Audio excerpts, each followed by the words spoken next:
सभी सावधान हो जाएं। णमो अरिहंताड़म णमो सिद्धाड़म णमो आयरियाड़म णमो वज्झायाड़म णमो लोए सब्बसाहूड़म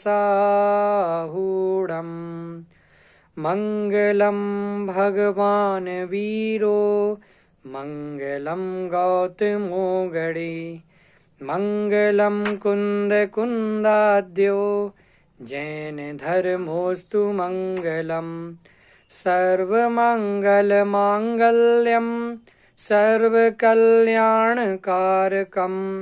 प्रधानम सर्वधर्माणां जैनम जयतु शासनम जैनम जयतु शासनम उत्तम क्षमा मार्दो आर्जव भाव हैं सत्य शौच संयम तप त्याग उपाव हैं आकिंचन ब्रह्मचर्य धर्म 10 सार हैं चाहूं गति दुख ते काढ़ी मुक्ति करतार हैं। 10 लक्षण महापर्व का आज 7वां दिन उत्तम तप नाम का दिन है। उत्तम तप से पूर्व हम क्षमा आदि बाकी 6 धर्मों पर अपनी चर्चा कर चुके हैं।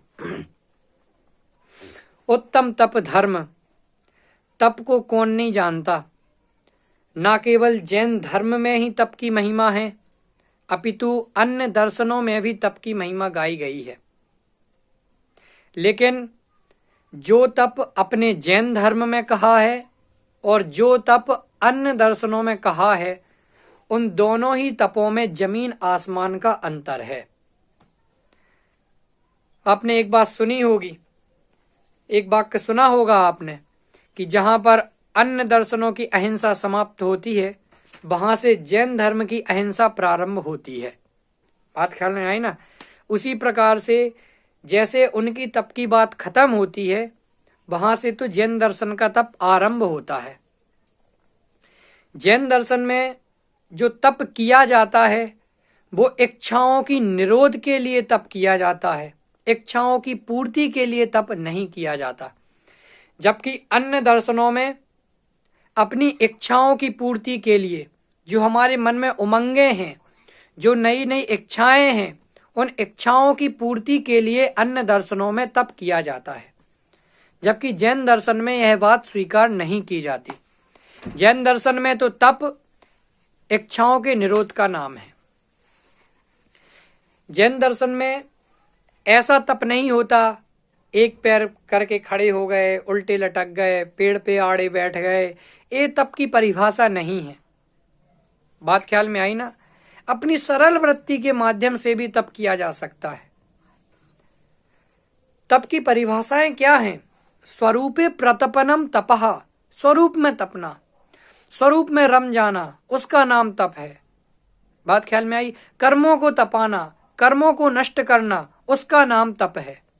और इच्छा निरोधस तपः, इच्छाओं का निरोध करना, उसका नाम तप है। इच्छाओं की समस्या सारे ही जीवों को है। सारे ही जीवों के पास अनेक प्रकार की इच्छाएं हैं।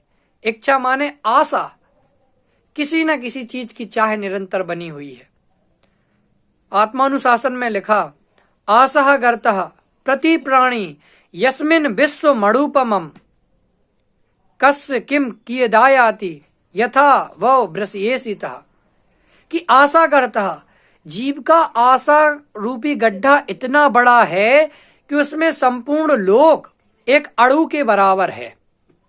मतलब इतनी इच्छाएं हैं कि अगर इस विश्व को उस इच्छाओं के गड्ढे में पटक दिया जाए, डाल दिया जाए, रख दिया जाए, तो ये सारा का सारा विश्व एक अणु के समान उसमें समा जाए। कहने का आशय क्या है? आचार्य देव क्या बताना चाहते हैं कि जीव की इच्छाएं अनंत हैं।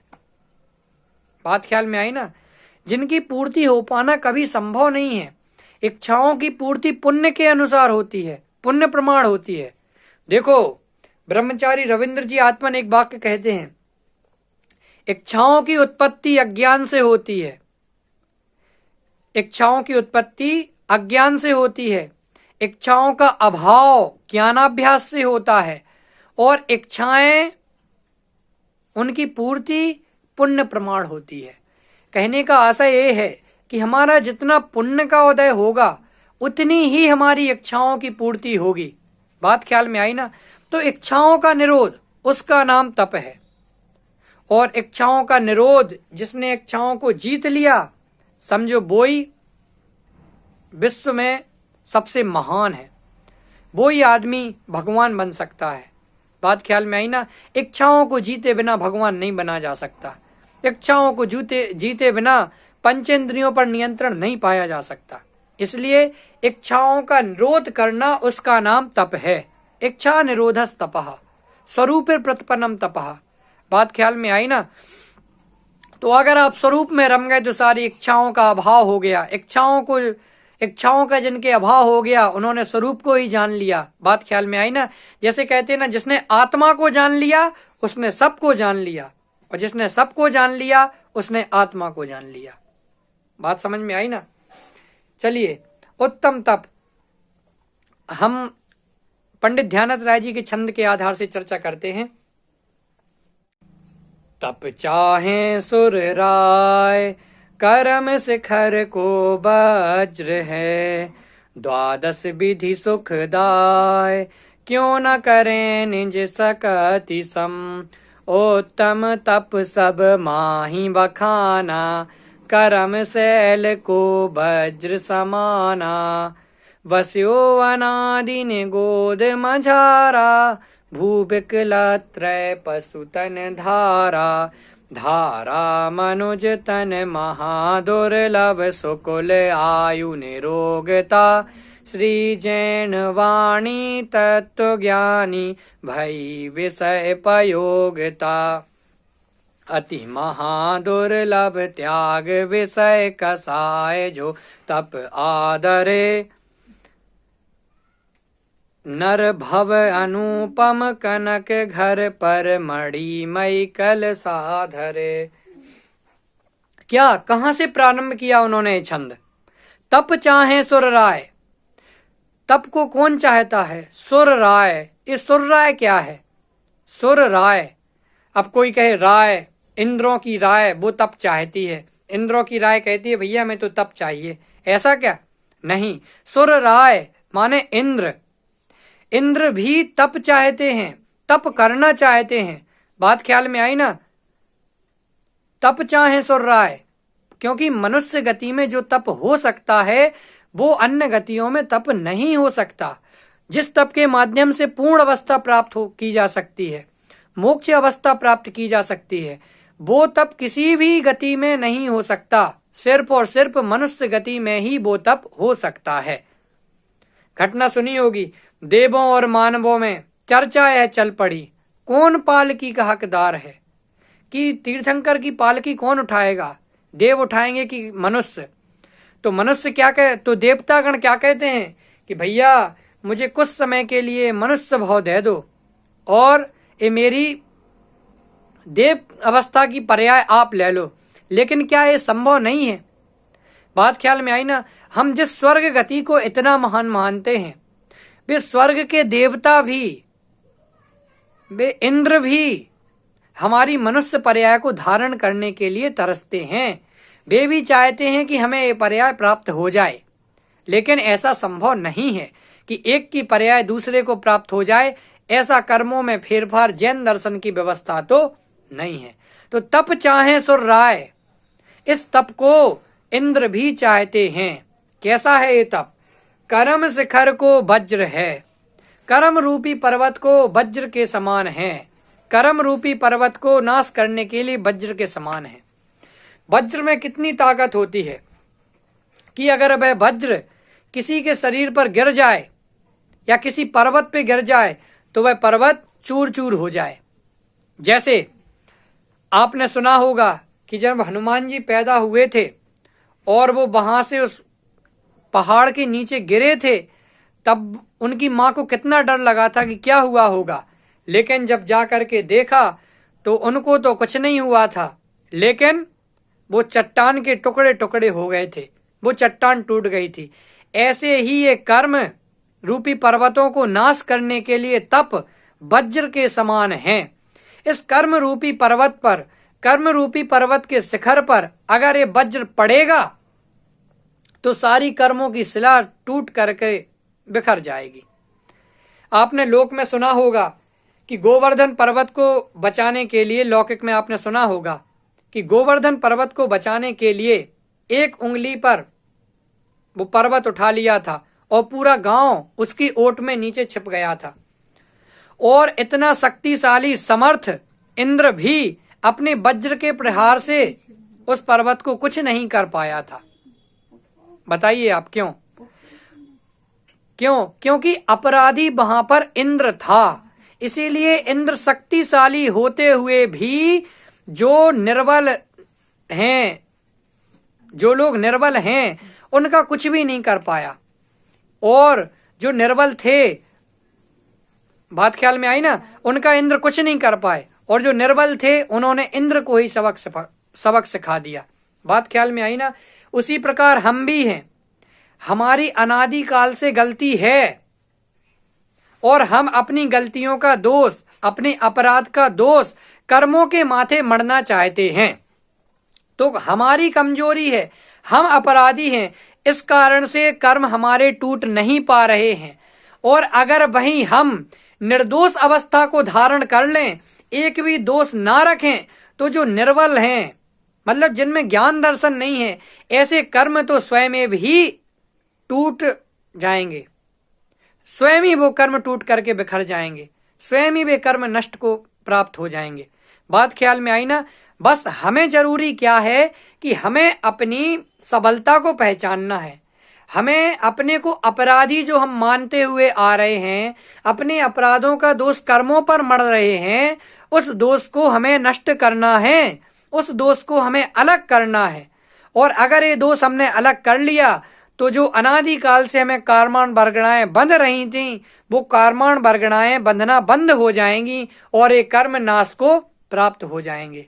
तो तप चाहे सुर राय, कर्म शिखर को वज्र है, द्वादश विधि सुखदाय।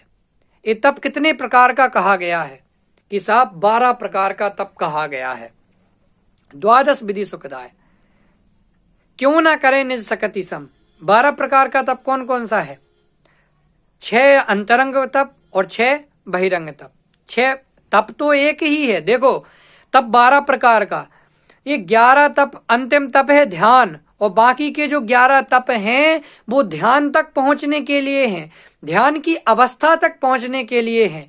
इसीलिए वास्तविकता में तप तो एक ही है और वह है ध्यान। लेकिन जो बाकी 11 तप कहे गए हैं वे ध्यान की अवस्था तक पहुंचने के लिए कहे गए हैं। 6 प्रकार का बहिरंग तप कौन सा है और 6 प्रकार का अंतरंग तप कौन सा है? बहिरंग तप कौन कौन से हैं? अनशन, अवमोदर्य, वृत्ति परिसंख्यान, रस परित्याग, विविक्त संयासन और काय क्लेश। और 6 प्रकार का अंतरंग तप प्रायश्चित, विनय, वैयावृत्त, स्वाध्याय, व्युत्सर्ग और ध्यान। ये 6 प्रकार का अंतरंग तप। इस प्रकार से 12 प्रकार का तप है। अनशन, अनशन क्या है कि उपवास, बिल्कुल भी भोजन नहीं करना, निराहारी रहना, उसका नाम कहलाता है अनशन। लेकिन अनशन देखिए, ये जो 12 तप हैं इनमें अनशन से शक्तिशाली, अनशन से ज्यादा श्रेष्ठ अवमोदर्य है, उससे श्रेष्ठ वृत्ति परिसंख्यान। ऐसा एक एक करके ये पहले तप से दूसरा, दूसरे से तीसरा, तीसरे से चौथा, ऐसे सारे के सारे तप एक एक करके श्रेष्ठ होते चले गए हैं। तो देखिए जो बिल्कुल नहीं खा रहा है वो उसको इतना श्रेष्ठ नहीं कहा, जबकि जो एक टाइम खा रहा है अवमोदर्य माने एक टाइम भोजन करना, एक आसन करना, उसका नाम है अवमोदर्य। बात ख्याल में नहीं? बात ख्याल में आई कि नहीं? अवमोदर्य माने एक समय भोजन करना। मुनिराज एक समय भोजन करते हैं या निराहारी रहते हैं। लेकिन इसको श्रेष्ठ क्यों कहा? क्योंकि भाई साहब अगर हम तप नहीं कर सकते, अगर हम 2 समय के भोजन का त्याग नहीं कर सकते, उपवास नहीं रख सकते, तो हमें फिर एक समय का भोजन करके, बात ख्याल में आई ना, अपने तप को साधें।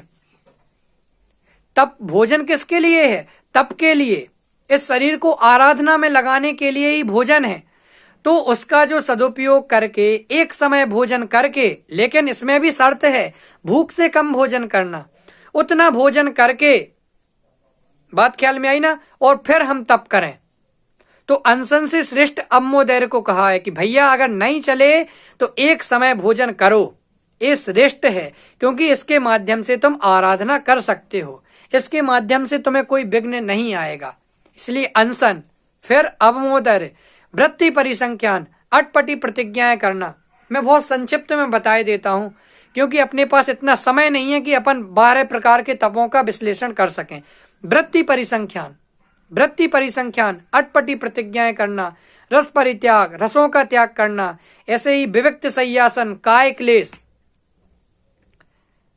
बात ख्याल में आई ना, काय को क्लेश करना। काय क्लेश करने का अर्थ यह नहीं है कि अपने ही हाथ से, जैसे आजकल लोग करने लग गए, कहीं चाकू लेके अपना हाथ कुरेदने लगते हैं, अपने आप को पीड़ा पहुंचाने लगते हैं, या ब्लेड से कुछ काटने लगते हैं, कुछ और लिखने लगते हैं।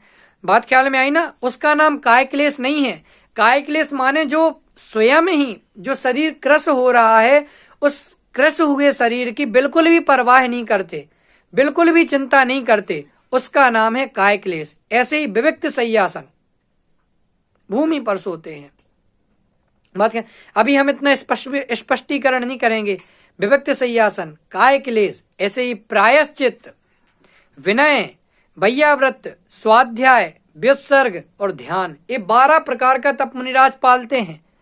उसमें से एक विनय भी है। देखिए, विनय में हमें बहुत सावधानी रखना जरूरी है, क्योंकि विनय पुण्य भी है, विनय सबसे बड़ा पाप भी है, बात ख्याल में आई ना, और धर्म भी है। सबसे बड़ा पुण्य क्यों है? क्योंकि भाई साहब इसके माध्यम से तीर्थंकर प्रकृति का बंध होता है। विनय संपन्नता नाम की भावना आपने पढ़ी होगी, 16 कारण भावना में से विनय संपन्नता, ये तीर्थंकर प्रकृति के बंध में कारण है। ऐसी विनय पाप भी है। क्यों? क्योंकि 5 प्रकार के मिथ्यात्व में से एकांत, विनय, विपरीत, संशय, अज्ञान, 5 प्रकार का मिथ्यात्व, तो सबसे बड़ा पाप मिथ्यात्व, बात ख्याल में आई ना। तो इस कारण से विनय सबसे बड़ा पाप भी है और सबसे बड़ा धर्म है। धर्म क्यों है? क्योंकि 12 प्रकार के तप में हैं और तप को धर्म कहा गया है। इसीलिए हमें विनय के मामले में सावधानी रखना चाहिए कि कहीं हम विनय के नाम पर पुण्य कर रहे हैं या पाप कर रहे हैं या फिर धर्म कर रहे हैं। बात ख्याल में आई ना। तो ये विनय, प्रायश्चित, वैयाव्रत, स्वाध्याय, व्युत्सर्ग, ध्यान, जो मेन चीजें हैं वो मैं आपको समझा देता हूं। जैसे स्वाध्याय, हम आजकल स्वाध्याय के लिए इतनी महत्ता नहीं देते, जबकि पूजन को हम खूब महत्ता ध्यान देते हुए मिल जाएंगे। आप साउथ तरफ देखेंगे तो दिन में भी अभिषेक होता रहता है, 4-4 बज जाते हैं, दोपहर में 3-3, 4-4 बज जाते हैं, चलता रहता है वहां पे कार्यक्रम। लोग खूब पूजा पाठ करते रहते हैं, 12-12, 1 बजे तक, सुबह से लेकर दोपहर तक मंदिर में बैठे रहेंगे, लेकिन उनका पूजा पाठ, लेकिन उनका स्वाध्याय की तरफ ध्यान नहीं जाता, सिर्फ पूजा पाठ में ही लगे रहते हैं। लेकिन भाई साहब ऐसा नहीं है कि पूजा निषेध करने लायक है, नहीं, ये तो करना चाहिए, करने लायक है, लेकिन हमें स्वाध्याय को भी महत्व देना चाहिए। क्यों? क्योंकि देखिए, स्वाध्याय को 12 प्रकार के तप में गिना गया है। पूजन नाम का कोई भी तप इनमें नहीं है। इन 12 प्रकार के तप में कोई पूजन नाम का तप नहीं है, जबकि स्वाध्याय नाम का तप है। इसीलिए स्वाध्याय की आवश्यकता है। स्वाध्याय क्या है? तत्वार्थ को जो जानते, प्रत्यक्ष या जिन शास्त्र से दृग मोह क्षय हो, इसलिए स्वाध्याय करना चाहिए, दर्शन मोह के नाश के लिए। तत्वार्थ को जो जानते, 7 तत्वों को जानते हैं, उनका यथार्थ श्रद्धान करते हैं, प्रत्यक्ष जान लेवें या जिनेंद्र भगवान के द्वारा जो कही हुई वाणी, उसके निमित्त से जो लिखे गए शास्त्र हैं, उन शास्त्रों के माध्यम से तत्वार्थों को जान ले तो क्या होगा? दृग मोह क्षय हो, इसलिए स्वाध्याय करना चाहिए। दर्शन मोह के नाश के लिए हमें स्वाध्याय करना चाहिए। दर्शन मोह के नाश के लिए स्वाध्याय करना आवश्यक है। मतलब कहने का आशय क्या है कि भाई साहब जो स्वाध्याय है वो स्वाध्याय हमारे मिथ्यात्व को मिटाने के लिए समर्थ है, सम्यक दर्शन के प्राप्त कराने में निमित्त है। अब आप सोचिए स्वाध्याय की कितनी आवश्यकता है। पूजन भी करो तो ऐसे करो कि हम स्वाध्याय कर रहे हैं, उसमें भी भेद विज्ञान होना चाहिए। भेद विज्ञान हर समय किया जा सकता है, सब चीजों में भेद विज्ञान किया जा सकता है। बात ख्याल में आई ना कि कौन मेरा है कौन पराया है। इसीलिए ये 12 प्रकार के तप हैं। तो क्या करना चाहिए? क्यों ना करें निज सकति सम। हमें अपनी अपनी जैसी हमारी सामर्थ्य है उसके हिसाब से हमें इन 12 प्रकार के तपों को धारण करना चाहिए। बात ख्याल में आई ना? जैसी हमारी सामर्थ्य है उस प्रकार से हमें तपों को धारण करना। ठीक है। अब आगे, उत्तम तप सब माही बखाना। उत्तम तप सब जगह प्रसिद्ध है। उत्तम तप को धर्म कहा गया है। सारे ही लोग इससे तप की महिमा से परिचित हैं। उत्तम तप सब माही बखाना। उत्तम तप धर्म जगत प्रसिद्ध है। और कर्म शैल को वज्र समाना, इसकी चर्चा हम कर चुके हैं। कर्म रूपी पर्वत को तोड़ने के लिए वज्र के समान है। बात ख्याल में आई ना? कर्म रूपी नाश के लिए जिस प्रकार से इतने बड़े पर्वत को वज्र के माध्यम से तोड़ा जा सकता है, उसी प्रकार जिसने तप कर लिया उसके लिए समय अंतर मुहूर्त का समय लगता है, और अंतर मुहूर्त जितने समय में ही वो अपने कर्मों को तोड़ सकता है। भरत चक्रवर्ती दीक्षा लेकर के आए, बैठे, उन्हें कुछ नहीं करना पड़ा कि जाकर के कहीं एक टाइम का आहार कर लें, कुछ और कर लें। आकर के अपनी साधना में लीन हुए और अंतर मुहूर्त 48 मिनट के भीतर भीतर ही उन्हें केवल ज्ञान और मोक्ष प्राप्त हो गया था। तो आप बताइए तप की महिमा कितनी होगी। वो उस टाइम एक आसन आदि नहीं कर रहे थे, अपनी आत्मा की साधना रूप जो तप है वो कर रहे थे। बात ख्याल में आई ना? इसीलिए ये भी ध्यान रखना चाहिए। देखो, अनशन अम्मोदर आदि तो बहिरंग तप में लिए हैं और स्वाध्याय को अंतरंग तप में लिया है, और बहिरंग तप से श्रेष्ठ अंतरंग तप है। इसीलिए हमें ये अनशन अम्मोदर हो, पल सके तो जरूर पालना चाहिए, वरना स्वाध्याय तो हम जरूर कर सकते हैं। इसीलिए हमें स्वाध्याय पर भी ध्यान देना ही चाहिए। आगे, उत्तम तप सब माही बखाना। कर्म शैल को वज्र समाना। कर्म रूपी पर्वत को नाश करने के लिए ये उत्तम तप वज्र के समान है। बात ख्याल में आई ना? वज्र के समान कह दिया, कितनी गजब की बातें लिखी हैं। उत्तम तप सब माही बखाना, कर्म शैल को वज्र समाना।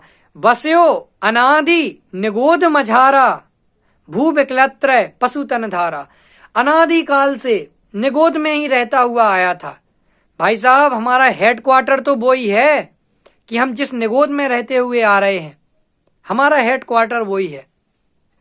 और अगर अब भी हम नहीं चेतेंगे, अभी भी अपनी साधना का अवसर प्राप्त नहीं करेंगे, अभी भी अपना कल्याण नहीं करेंगे, तो फिर वापस हमें अपने हेडक्वार्टर में ही चले जाना है। बात ख्याल में आई ना? क्योंकि हम जहां से आते हैं, अगर हमने जहां अच्छी किसी बेकार जगह से निकलकर अच्छी जगह आए और वहां पे हमने वो कार्य नहीं किया, सफल काम नहीं किया, तो फिर हमें वापस वैसी ही जगह पर जाना पड़ेगा। तो यहाँ पर हमें निगोद से निकलने का मौका मिला, यहाँ आए कि तप करेंगे, साधना करेंगे, मोक्ष प्राप्त करेंगे, लेकिन बाहर के विषयों में फंस गए, तो फिर अब आप समझ लीजिए कि हमें वापस अपने हेडक्वार्टर निगोद गति में जाना है। बात ख्याल में आई ना? तो बस्यो अनादि निगोद मझारा, अनादि काल से निगोद में रहते हुए आ रहा था। फिर क्या हुआ? भू, इस सब भू कह करके स्थावर ले लिए। विकलत्रय, 2 इंद्रिय, 3 इंद्रिय, 4 इंद्रिय हैं, तो विकलत्रय इनको ले लिया, विकलेंद्रिय जीवों को। तो 1 इंद्रिय से फिर 2 इंद्रिय आ गया। भू विकलत्रय पशुतन धारा, फिर त्र्यंच गति में आ गया। उसके बाद क्या हुआ? धारा मनुज तन महादुर्लभ, मनुष्य भाव को धारा, इसको दुर्लभ नहीं महादुर्लभ कहा है। क्यों? क्योंकि देखो, एक तो मनुष्य भाव का प्राप्त होना ही दुर्लभ है। यह मानुष पर्याय सुकुल मिलिबो जिनवाणी, कि यह मनुष्य पर्याय का प्राप्त हो पाना बहुत कठिन है, उसमें भी उत्तम कुल और जिनवाणी का सुनने को मिलना बहुत दुर्लभ है। और हमें प्राप्त हुआ है तो हमें क्या करना चाहिए? ये बोधि दुर्लभ की भावना की चर्चा कर दी उनने पूरी।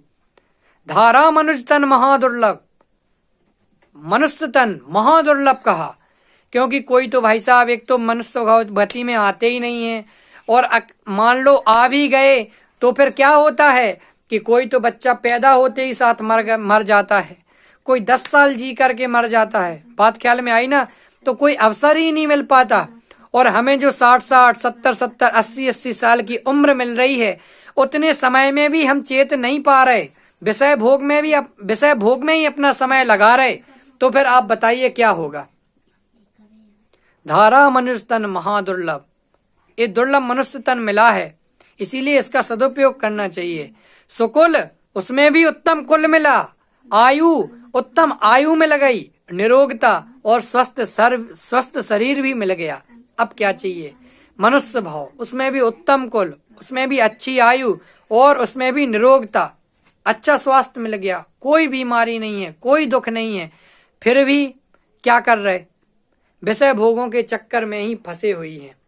श्री जैन वाणी तत्व ज्ञानी, और उसमें भी जिनवाणी सुनने को मिल पाना। कितने लोग हैं जो जिनवाणी सुनते हैं जैन हो करके भी? बहुत कम लोग हैं।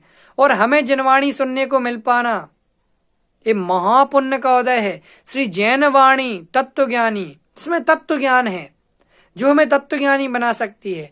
ऐसी जिनवाणी का संयोग मिला, उसके बाद भी क्या हुआ? क्या हुआ उसके बाद?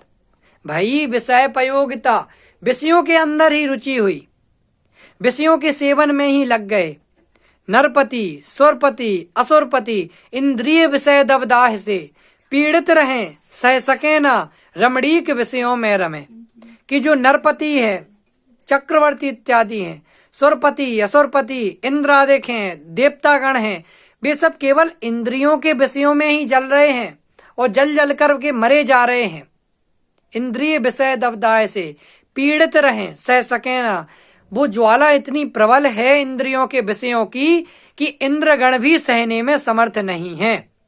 पीड़ित रहें, सह सके ना रमणीक विषयों में रमें, और इसलिए वो इस दुख से बचने के लिए विषयों में रमण करते हैं। लेकिन जैसे किसी व्यक्ति को खाज हो जाए, खुजली हो जाए, तो अगर वो उस खुजली को खुजाता है तो फिर उसका दुख और बढ़ता है, वो खुजली शरीर में और फैलती है। लेकिन अगर वो ही खुजली ना खुजाए तो फिर धीरे धीरे समाप्त हो जाती है। उत्तम उपचार कर ले तो धीरे धीरे समाप्त हो जाएगी। बात ख्याल में आई ना? उसी प्रकार से जो इनके मन में इंद्रिय के विषयों, इंद्रिय दबदाह से, इंद्रिय की जलन से जल रहे थे, अब उसको भोगने के लिए, उसको पूरा करने के लिए विषयों में रमण करने लगे, तो इसने उस आग में घी डालने का काम कर दिया। देवतागण भी एक इंद्रिय हो जाते हैं। बात ख्याल में आई ना? धारा मनुजतन महादुर्लभ, सुकुल आयु निरोगिता, सुकुल आयु निरोगिता, श्री जैन वाणी तत्व ज्ञानी, भई विषय प्रयोगिता। लेकिन उसके बाद भी हमारी विषयों में ही रुचि हो रही, सुबह से शाम तक कमाने धमाने में ही व्यस्त रहते हैं, आत्मा की ओर हमारा बिल्कुल भी ध्यान नहीं जाता है। बताइए कितने लोग हैं? हाथ खड़ा कीजिए जिनका ध्यान इस ओर जाता है। फिर आगे बता रहे कि ये तो दुर्लभ बताया, महादुर्लभ बताया, लेकिन उससे भी अति महादुर्लभ त्याग विषय कसाय जो तप आदरे, उससे भी महादुर्लभ है कि जो व्यक्ति क्या करे, इन विषयों को जो जल रहे थे विषयों की अग्नि में, उनको शांत करने के लिए विषय भोग में ही लग गए, उनमें ही रमण करने लगे। तो भैया वो बता रहे कि धन्य कौन है, अति महादुर्लभ वस्तु क्या है कि अति महादुर्लभ त्याग विषय कसाय, कि अति महादुर्लभ है इन विषय कसाय को त्याग पाना। इतने बड़े बड़े राजा महाराजा चक्रवर्ती हो गए, कितना समय निकाल दिया। आदिनाथ जब राज्यावस्था में थे तब क्या हुआ, 84 लाख पूर्व की आयु में से 83 लाख वर्ष पूर्व तो ने ऐसे ही निकाल दिए राज्यावस्था में ही। जब 1 लाख पूर्व उनका शेष रह गया तो चेते वो। बात ख्याल में आई ना। उसी प्रकार हम भी हैं कि हमारी इतनी आयु है, हमारा कोई ठिकाना नहीं है कि कब हमारी मृत्यु आ जाएगी, कब साधना का अवसर आ जाएगा, कब मृत्यु का अवसर आ जाएगा। काल की काली घटा प्रत्येक क्षण मंडरा रही, किंतु पल पल विषय तृष्णा तरुण होती जा रही। कि काल की काली घटा, इस यमराज की परछाई, काली परछाई, काल की काली परछाई हमारे ऊपर निरंतर मंडरा रही है। जैसे ही आयु कर्म का उदय समाप्त होगा वैसे ही हमें गति बदलनी पड़ेगी। इसीलिए गति बदलने के पहले मति बदल जाए, ये बहुत बड़ी बात है। बात ख्याल में आई ना। इसीलिए गति के पहले मति बदलो, मति बदलेगी तो गति अपने आप बदल जाएगी। बात ख्याल में आई ना। इसीलिए अति महादुर्लभ विषय, अति महादुर्लभ त्याग विषय कसाय जो तप आदरे। महादुर्लभ है कि जो इन विषयों का त्याग करे और तप का आदर करे। आदर करे माने बढ़िया माला चढ़ाए तप के ऊपर। कोई अच्छी तप की फोटो होती होगी, उसके ऊपर एक अच्छी माला सी चढ़ा दे तो वो तप का आदर करना हो गया। ऐसा तप, ये तप कहलाता है। आप कहेंगे नहीं साहब, ये तप नहीं कहलाता। फिर क्या कहलाता है? वो एक एक पैर पर खड़े हो जाना, उसका नाम तप हो गया। क्या ये वास्तविकता में तप है? तो आप कहेंगे साहब लोक में तो ऐसा ही दिखाई देता है, एक पैर पे खड़े हो जाना, जमीन के अंदर आधे चले जाना, आधा मुंह बाहर निकाल के रहना, बस इसका नाम तप है। पेड़ पे उल्टे लटक जाना, उसका नाम तप है। हाथों में जलते हुए दीपक ले लेना, उसका नाम तप है। ये तप नहीं है। या फिर एक समय का भोजन करना, या फिर दोनों ही टाइम भोजन नहीं करना, उसका नाम तप है। ये बाहर में चलता है, लेकिन ये कोई तप के रास्ते नहीं है। जब तक अपनी आत्मा पर ध्यान नहीं है, अपनी आत्मा की साधना का उद्देश्य नहीं है, तब तक तप का कोई महत्व नहीं है। कोटि जन्म तप तपें ज्ञान बिन कर्म झरेंजे। करोड़ों बार तप का पालन किया, तप को तपा, लेकिन सम्यक ज्ञान के बिना क्या हाथ में लगा? कुछ भी हाथ में नहीं लगा। तो तप के लिए हमें सबसे पहले एक सच्चा ज्ञान आवश्यक है, सम्यक दर्शन ज्ञान। तप के साथ में जो उत्तम शब्द लगा है वो सम्यक दर्शन की सत्ता का सूचक है। बात ख्याल में आई ना। तो उत्तम तप, बात ख्याल में आई, उत्तम तप धारण करना कैसे करेंगे? इसके लिए सही तप का स्वरूप जानना बहुत ही आवश्यक है। अति महादुर्लभ त्याग विषय कसाय जो तप आदरे। इसके लिए इच्छा निरोधस तपा, स्वरूप प्रतपनम तपा, अपने स्वरूप में तपना। जिस प्रकार से सोना बढ़िया आग पर जल करके शुद्ध होकर के बाहर आता है, उसी प्रकार से अपना आत्मा भी स्वरूप में अगर तपे तो बढ़िया शुद्ध एकदम निर्मल होकर के बाहर निकले, कर्म सारे ही विनाश को प्राप्त हो जाएं।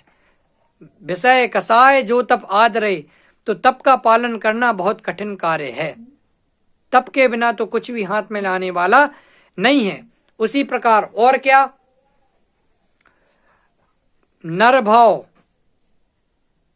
नरभाव मिला, मैं अपूर्व कार्य करूंगा।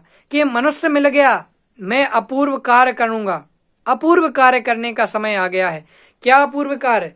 भैया मंदिर बना लेंगे, बड़े बड़े मंदिर बनाएंगे, बावड़ियां बनाएंगे, खूब बड़े बड़े कमरे बनाएंगे, मकान बना देंगे, गांव में कुछ करा देंगे तो खूब नाम हो जाएगा। ये नहीं है। नरभाव मिला है तो हमें अपूर्व कार्य क्या करना है? भैया अपनी आत्मा की साधना, क्योंकि हमने ऐसे पुण्य कार्य तो अनंतों बार किए हैं। बात ख्याल में आई ना। तो इन सब में कोई धर्म नहीं है। धर्म तो अपनी आत्मा की साधना में है, आराधना में है। इसीलिए एक अपनी आत्मा का ही आश्रय लेना वो तप है, वो वास्तविकता में तप है। जो तप का आदर करे तो क्या होगा? कि इस नरभव अनुपम घर पर मनुष्य रूपी भाव, इसके लिए घर कहा, एक अनुपम घर कहा, उपमा रहित घर कहा। तो इस घर पर ऐसा ये तप ऐसा है, इस मनुष्य भाव रूपी घर पर ये तप ऐसा है कि जैसे इसके ऊपर कोई कंचन का मणिमयी कलसा, इस शिखर के ऊपर, इस घर के ऊपर कोई एक मड़ियों से जड़ित कलसा रख दिया गया हो। बात ख्याल में आई ना। तो जिस प्रकार से मंदिर के ऊपर अगर शिखर लगा हुआ हो तो मंदिर शोभनीय हो जाता है, उसी प्रकार से अगर हमारे जीवन में तप हो गया, विषय कसायों का त्याग हो गया, आत्मा की साधना आराधना ये सब हो गए, तो फिर समझना कि हमारे इस मनुष्य भाव रूपी जो था ना एकदम शोभनीय हो गया, शोभा को प्राप्त हो गया। जैसे अगर कोई श्रृंगार करके बाहर आए तो हम जितना उसे पहले सुंदर कहते हैं, उतना श्रृंगार करने के बाद कहते हैं कि भैया अब तो 4 चांद लग गए। उसी प्रकार से ये मनुष्य भाव तो अपने आप में दुर्लभ है ही, महादुर्लभ है ही, लेकिन अगर उसके बाद में इस मनुष्य भाव के ऊपर तप का जो मणिमयी कलसा चढ़ा दिया, तो फिर समझो कि अब इस मनुष्य भाव के ऊपर 4 चांद लग गए। और इसके बाद में हमें नियम से एक अच्छी गति, मनुष्य गति जो सिद्धावस्था है, ऐसी सिद्धावस्था की प्राप्ति नियम से होनी ही है। बात ख्याल में आई ना। तो तप के आदर करने के लिए इच्छाओं को जीतना जरूरी है, और इच्छाओं को जीतने के लिए अपनी स्वभाव में संतुष्टि होना चाहिए। जब तक स्वभाव में संतुष्टि नहीं है तब तक हम इच्छाओं को नहीं जीत सकते। बात ख्याल में आई ना। तो हम सभी को भी अपनी आत्मा के साधना के आश्रय के बल पर इन सारी इच्छाओं को जीतना है, और जो अपनी आत्मा है उसमें रमण करना है। तो नियम से हम उत्तम तप धर्म के धारी हो पाएंगे, और ऐसे उत्तम तप धर्म को वास्तविकता में हमें भी धारण करना है। इस कारण से वास्तविकता में हमें भी धारण करना है, जिसके माध्यम से हम परम सुख को प्राप्त कर सकते हैं।